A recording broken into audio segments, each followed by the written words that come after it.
शमशान साधना मतलब शमशान को अपने अनुकूल बनाना। चिल्लाता रहा, सबको मुर्दों को उठाता रहा, कोई है कोई नहीं। अघोर में ये कहते हैं कि सभी वासनाओं से मुक्त हो जाओ। दिल से एक बार भी आवाज दें तो वहां तक पहुंचनी चाहिए।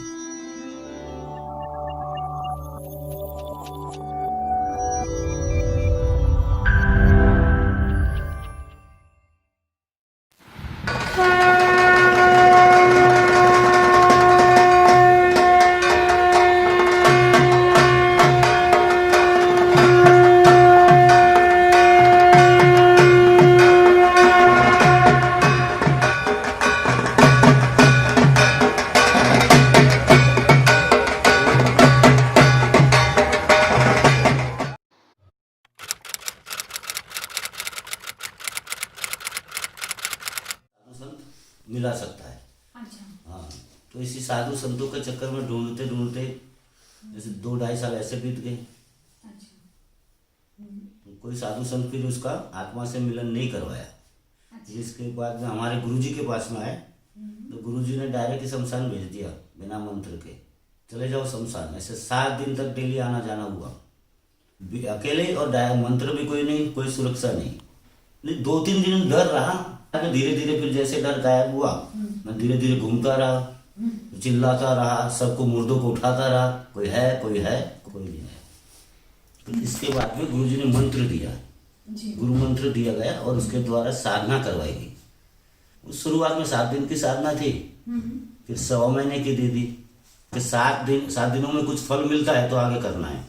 अच्छा। तो 7 दिन में ही वो मतलब आमने सामने बातचीत होने लगी। बातचीत होती रही कि जैसे पहले तो शुरुआत में आभास हुआ कि कोई आ रहा है, जा रहा है, हल्का सा आवाज हुआ।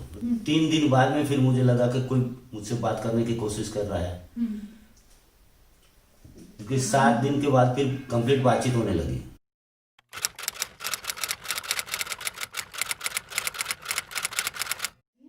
मुख्य 3 साधनाएं आती है, शमशान साधना, शिव साधना और शव साधना। शमशान साधना में ये होता है कि शमशान की जितनी योनियां होती है, शमशान साधना मतलब शमशान को अपने अनुकूल बनाना।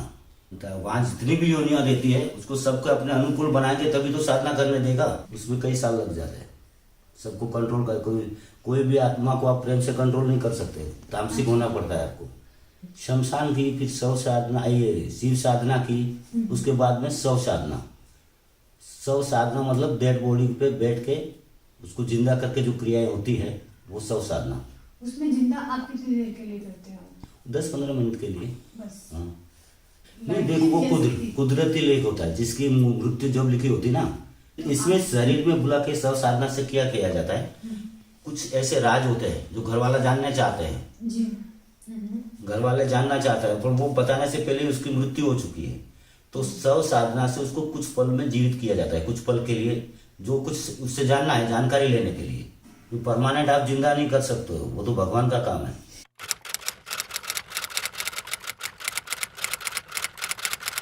सुनिए, इसकी मैं बताता हूँ। अकाल मृत्यु जो मरता है ना, वो जब तक उसको मुक्ति नहीं मिलती तब तक उसकी आयुष पूरी ना हो।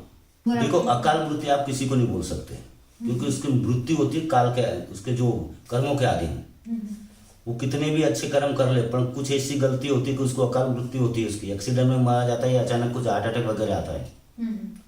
तो जो उसके बाकी दिन रह जाते हैं उम्र के, तब तक उसकी आत्मा भटकती रहेगी और उससे कोई मुक्ति नहीं मिलेगी या पुनर्जन्म भी नहीं होगा।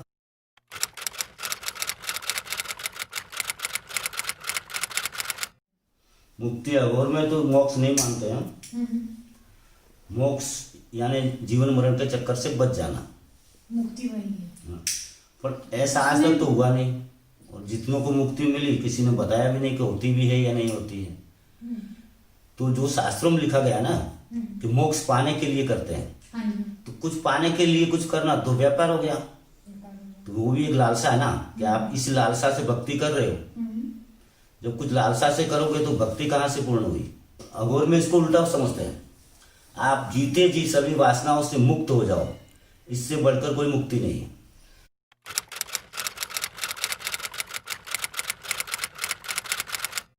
गुरुजी, एक पॉइंट मिस कर गए हम लोग। हाँ साधना 3 तरह की आपने बताई। हाँ। शिव साधना के बारे में नहीं बताया आपने। शिव साधना के जब आप शिव के स्वरूप को पालोगे, अवधूत। अवधूत हो जाओगे, शिव स्वरूप पालोगे, उसकी तरह भोले भी बनोगे, उसकी तरह गुस्सेल भी बनोगे। मतलब जो पहले शमशान को अपना अनुरूप बना लिया, तभी तो शिव को पाने के लिए वो आपको हेल्प करेंगे आत्माएं। निस्वार्थ भाव से जितनी सेवा करोगे उतनी ज्यादा अनुभूति होगा और दर्शन भी होगा। मगर वो स्पेशली कोई चीज पाने के लिए आप कुछ करते हो तो कुछ नहीं हासिल होगा।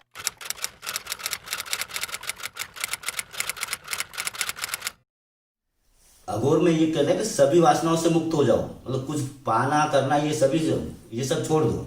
हाँ, अपने सच्चे मन से करो, दिखावा भी नहीं करना है। दिखावा नहीं करना कि माला लेके बैठना, ये दीपक जलाना, इस दिशा में बैठना, इस समय बैठना, कोई नाटंकी नहीं। जैसे हो ऐसे मन से करो और उतनी संख्या में करो जितना आपका मन मानता है। कोई काउंटिंग वाउंटिंग ऐसा नहीं कितने लाख मंत्र कर लो, ये कर लो। आप देखो दिशा तो हर दिशा भगवान की होती है, हर पल शिव का है, हर सेकंड उसका है, हर दिशा है उसकी, कण कण में वो है। तो कौन सी दिशा बुरी है? और सब समय उसी का है। अगर एक पल भी भगवान ना रहे तो विनाश हो जाएगा, सब प्रलय हो जाएगा।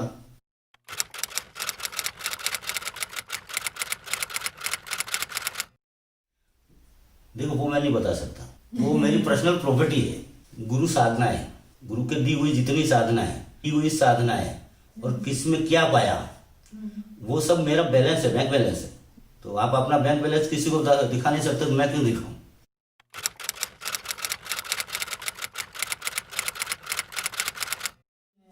ये सभी सिद्धियां हासिल की जा सकती हैं। ये सभी सिद्धियां हैं, देखो जितने अपने शास्त्रों में लिखी है ना, वो सभी सिद्धियां हैं। पर जो ये नेट वाले बताते हैं ना कि 7 दिन में ये सिद्धि, 8 दिन में ये सिद्धि, वो संभव है ही नहीं। हमने हजारों साल खोए तपस्या में, वो 7 दिन में सिद्धि हो जाती तो हम इतना समय क्यों खोते? कोई सिद्धि देखो पूर्ण नहीं होती जब तक आपको उसको किसी भी साधना में लगे हो, जब तक उसकी प्राप्ति ही नहीं होती तब तक लगे रहना है। आप जितनी लगन से एकाग्रता से करते हैं उतना कम समय लगेगा, और वहां आपका दिमाग ही नहीं है, वैसे मंत्र जाप कर रहे तो क्या मिलेगा? 40 दिन पूरे करने हैं, टारगेट रहेगा 40 दिन। दिमाग में ये रहता है 1000 जाप करना है। हाँ, तो 1000 जाप करना है तो आपका ध्यान कहाँ गया? काउंटिंग जाप पे। काउंटिंग की हो, माला टूट जाएगी। माला आ गया, मेरू आ गया, मतलब एक माला हो गया, इतना हो गया, इतना हो गया। और जिसके लिए आप कर रहे हो साधना उस पर ध्यान ही नहीं, उस पर ध्यान ही नहीं, ध्यान ही नहीं है। कोई काउंटिंग नहीं करना है, दिल से करो। कि अपना दिल से एक बार भी आवाज दें तो वहां तक पहुंचनी चाहिए।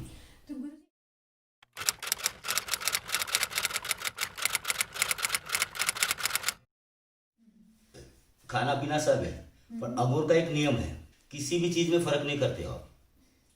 अच्छा खाना या बुरा खाना, शाकाहारी या मांसाहारी, दिन रात, नर नारी, सुख दुख, मतलब कुदरत ने हर चीज सिस्टम जोड़े में बनाया ना, कि जोड़े में से किसी से भी घृणा नहीं करनी आपको।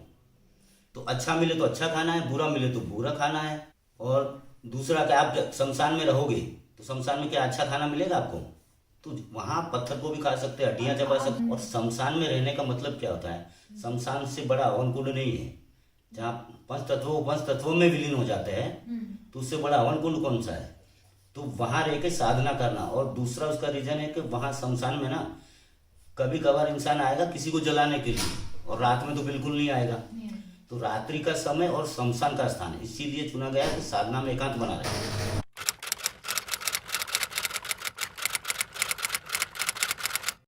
घर वालों से देखो, साधु बनने के बाद आप घर वालों से कांटेक्ट नहीं कर सकते।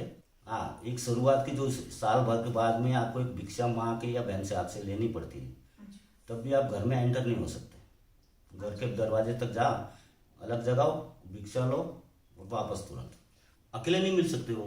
अच्छा, ये भी बात। हाँ, अभी भी आज उनको कोई भी काम में मिलना है तो जैसे जनरल लोग आते हैं तो उनके साथ में आएगा, वहां भी अकेले नहीं आ सकते। इसलिए आ जाते हैं घर वाले। तो एक वो भावनात्मक रिश्ता होता है, तो साधु के लिए वो घातक होता है कि वापस उसी दुनिया में आप वापस जुड़ रहे हो।